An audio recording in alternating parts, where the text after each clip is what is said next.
toute une série de conflits se sont déroulés qui annonçaient la Première Guerre mondiale. Donc il montre qu'on était dans une situation de déséquilibre. C'est ce qu'il appelle les problèmes liés au partage-repartage du monde. Et ces problèmes liés au partage-repartage du monde, ils sont typiques de ce qu'est l'impérialisme, c'est-à-dire cette phase du capitalisme où le marché intérieur des marchandises et des capitaux devient très nettement insuffisant pour le développement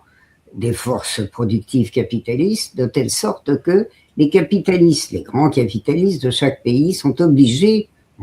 sont contraints en quelque sorte par les lois de l'économie capitaliste, sont contraints d'aller chercher ailleurs des sources de matières premières pas chères, c'est-à-dire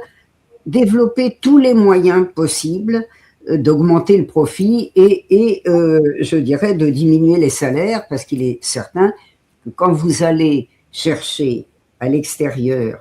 des zones dans lesquelles la main-d'œuvre est moins coûteuse et par conséquent les productions moins coûteuses, les matières premières pour rien, vous pesez sur les salaires. Enfin, vous voyez, c'est une véritable illustration du capital. Bon, vous direz, il faut trouver les lecteurs du capital aujourd'hui, mais enfin, il y a des formes rétrécies qui permettent de comprendre un peu les choses.